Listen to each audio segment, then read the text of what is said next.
it's getting too caught up in the race with other people. One of the biggest pros and cons of CrossFit, you get so much diversity in one place. Yeah. Not just culture diversity, not just gender. You're talking about different levels of training in terms of training age.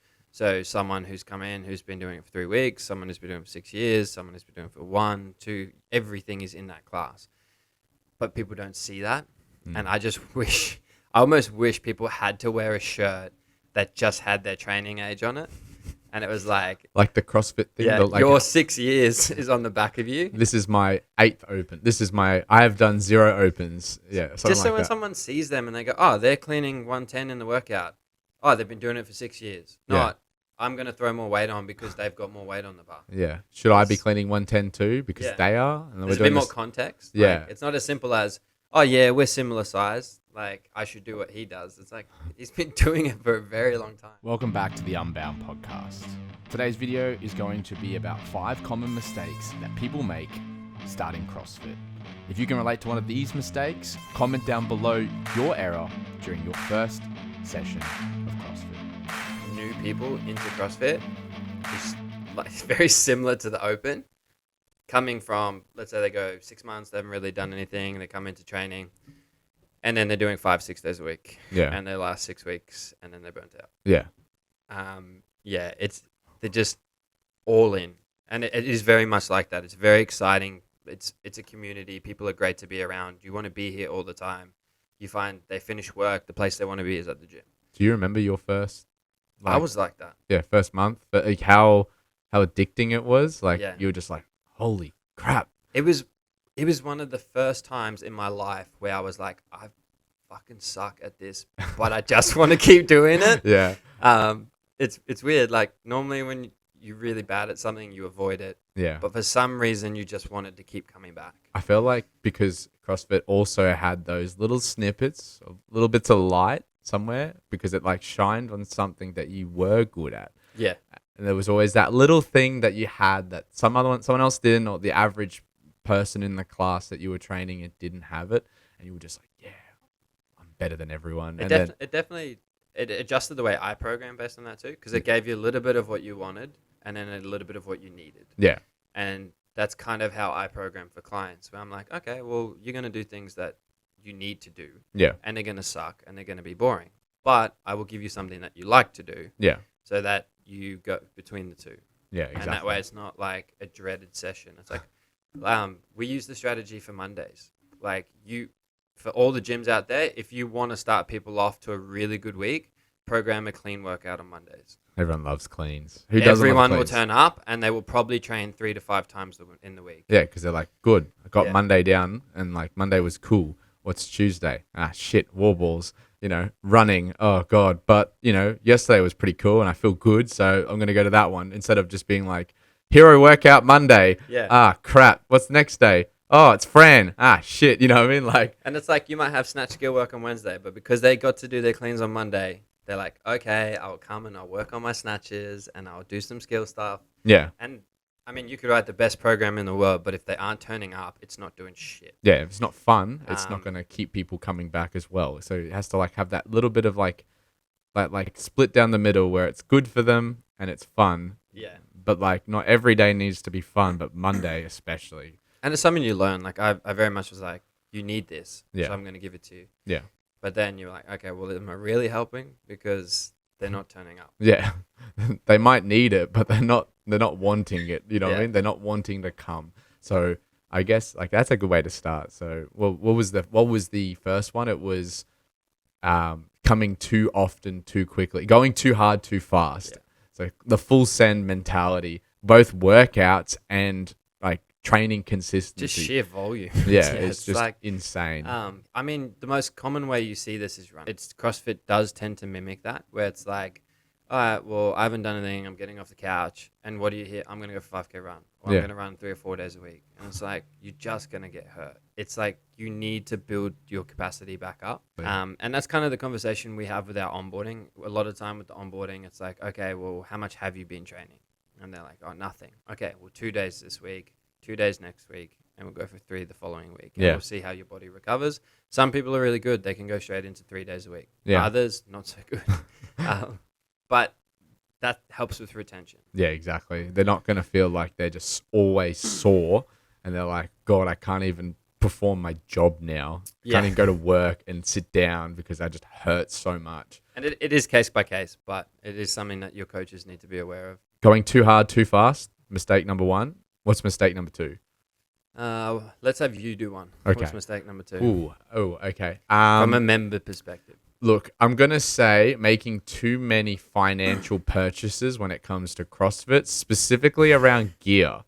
I've got one. Go. The speed rope does my head in. Oh, God.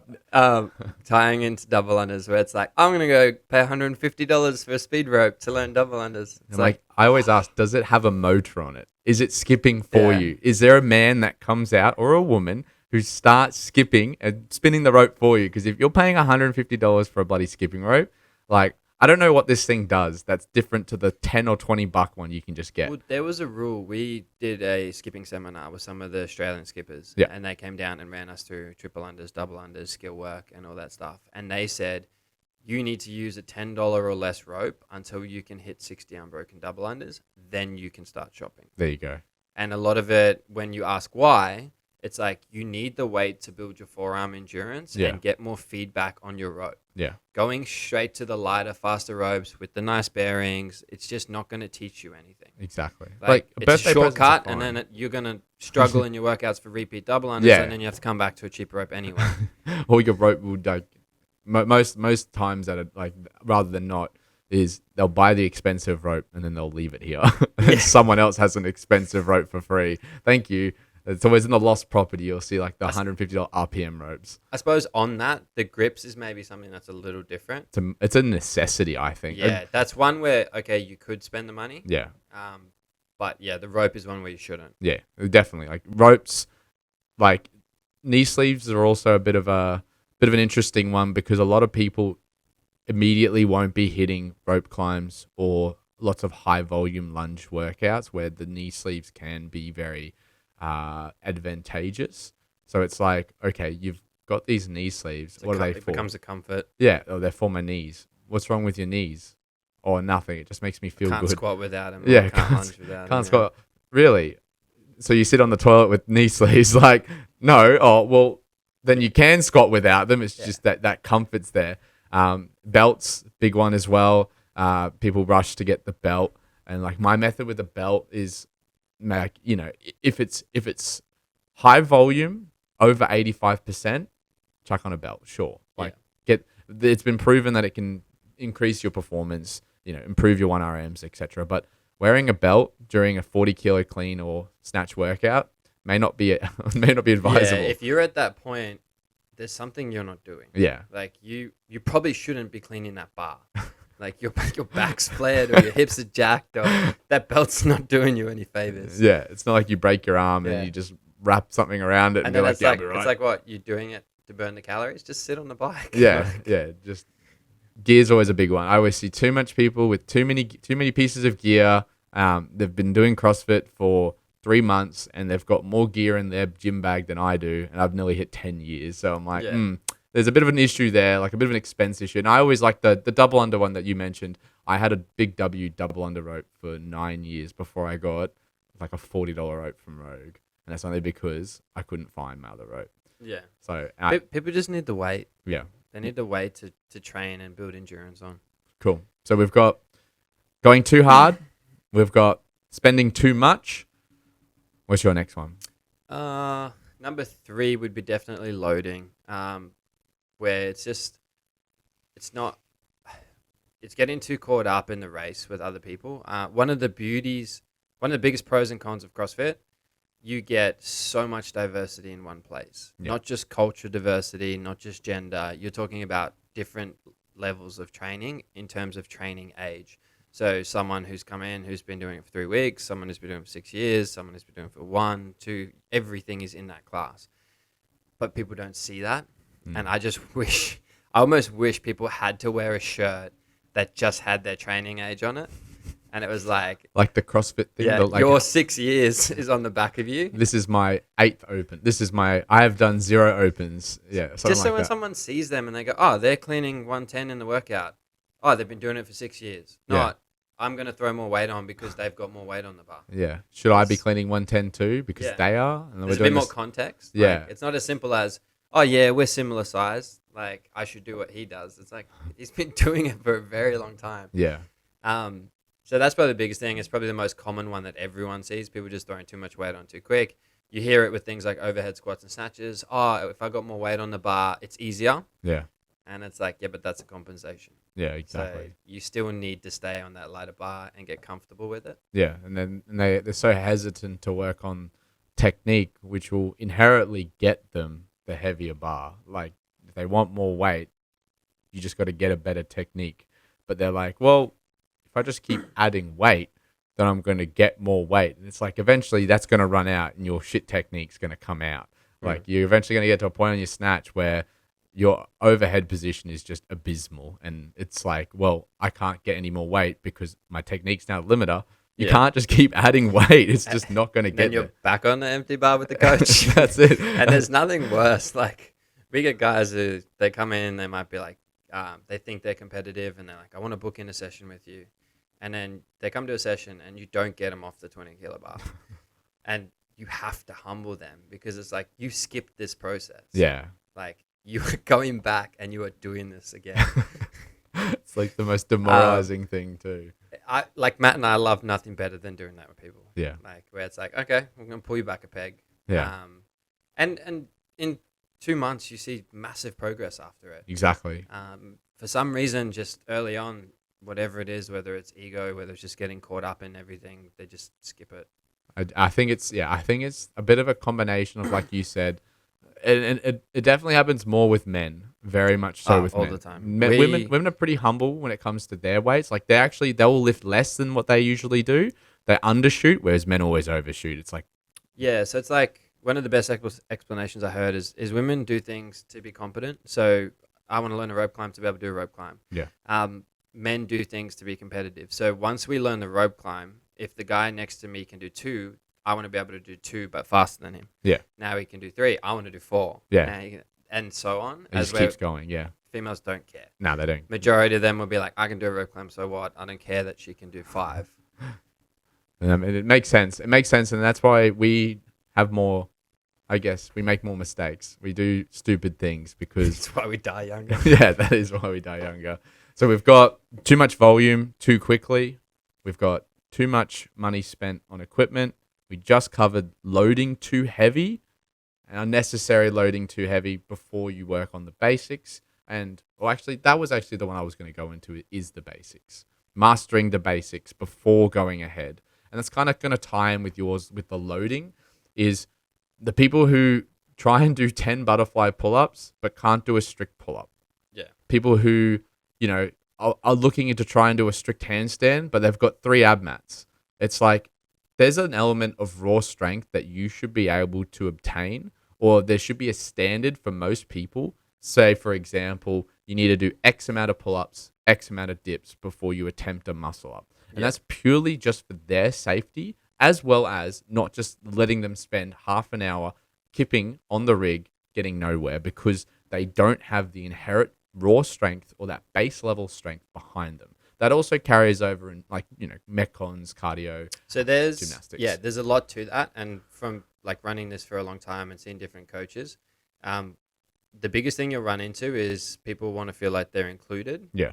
There is a way that you can coach that well. Yeah. And you can allow them to basically just get a little bit of a taste for it, but still progress the skills. Yeah. So if you look at what you were just talking about, they're jumping straight into butterfly, but they're not developing their strict work. You have that conversation with them and you go, we have 2 things we're going to progress. There's 2 dials. We're going to progress your strength dial and we're going to progress your skill dial. Yeah. And then we'll do the butterflies later on. So you say to them, you kind of bargain with them. You go, okay, we're going to do some kip and regrip stuff. All right. So we get to work on our gymnastic shapes. We get to work on our timing and we get to experience what it's like to do some kipping stuff. Yeah. Then we're going to do our bandage strict stuff as well. All right. So we're doing our bandage strict pull-ups. We're doing our dead hangs. We're doing our isometric holds. I find that is your best way to coach them. Yeah. Otherwise, they'll just pull back. Yeah. So if if you you just tell go, them no, they'll just be like, screw you, I'm still going to do it anyway. Yeah, it's almost meet them in the middle. Yeah. And it's also not a bad way to then close that gap really quickly later on. Exactly. Because they've already developed a lot of those positions and skills and timing. Yeah. So now being able to express that strength in something like a butterfly pull-up is just easier for them. Yeah. And you can do that with the handstand. Like you might just be using it for time upside down. You might use the ab mats for slow eccentrics. There's plenty of things that you could do. Yeah. You just need to be a bit creative as a coach and try and meet them halfway. Yeah. And also, I guess, have that confidence and the ability to go up to someone and be like, hey, like, you doing 10 butterfly pull-ups without doing a regular pull-up, like that can hurt you. Like that might not be the safest thing to do. And just be like, yeah, look, and like you said, like meet them halfway. Be like, here's an option that we can run through to get the best of both worlds to get you to that point where this won't be dangerous. Yeah. And I guess because longevity, if they get injured, then pretty much there goes a member, or there's at least a member at risk of leaving because they don't feel included. Yeah, it's a negative experience, and you don't want that. No, exactly. So we've covered 4 out of 5. You've got the last one. What is it? So this is probably a little bit later on, but what I find is a most common mistake is tracking the wrong metrics. Yeah. And what I mean by that is like, what people tend to go for is they sometimes get too caught up with bigger sets, or they get too caught up with like holding on for too long, and they just extend their rest breaks by default. Yeah. That is a specific way of training. But then what they miss is they miss the other side of training, which is the density work. So if we were taking someone from snatching and we were doing 80% work and we're giving them 90-second rest between each rep, and then we bring them down to EMOMs, all right, to try and work on density. That's a specific way of training and programming for them. Yeah. What we tend to find in the classes is people will try and go, well, I did 7, I want to do 8. But by default, they just extend their rest break now. Yeah. And then they wonder why they're not fit enough tying into the open for things like the open. Yeah.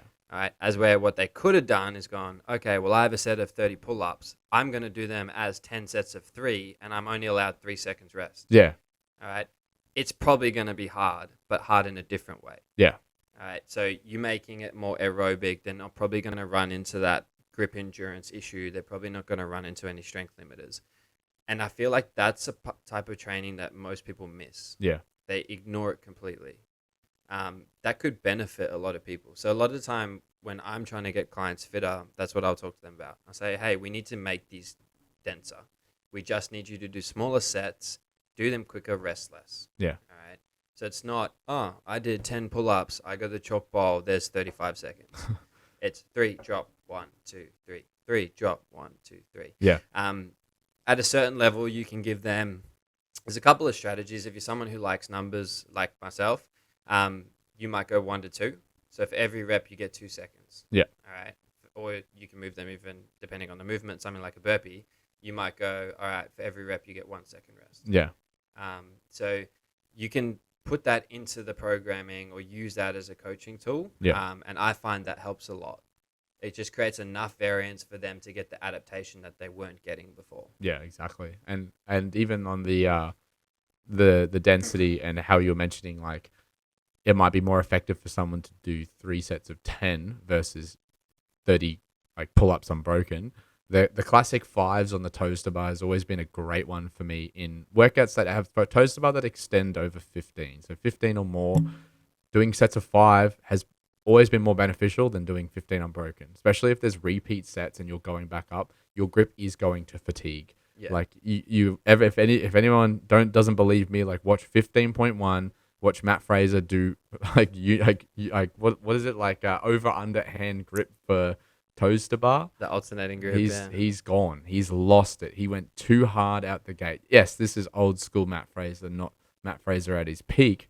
But the same thing still applies. Like these top dudes were doing sets of 3 because they went way too hard too quickly and they weren't able to maintain the density and the volume of toaster bar that was required. So having those smaller sets and having the shorter breaks generally is more efficient in the shorter to longer workouts than just sending it, touch and going all your reps and having like a 40 to 50 second vacation before you get to the next movement. Well, it's like by default, what happens? You run out of the ability to take time away. Yeah. So you do bigger sets.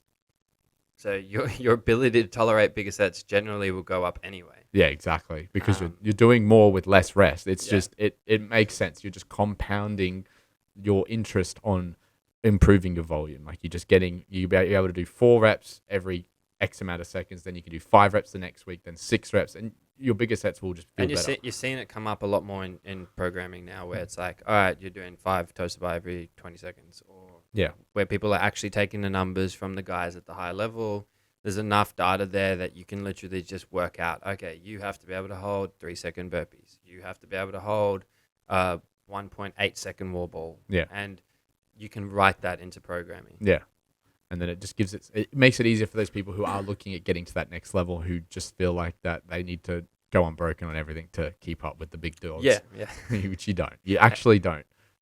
Break early, break often has always been a great phrase of mine, and it just makes sense. Yeah, just get used to being fitter, like just moving consistently. Eliminate, I mean, for the open, the easiest tip is just eliminate your rest breaks. Yeah, exactly. Like transitions. What pace can you move where you don't rest? Yeah, and just do that. Maintain it the whole workout.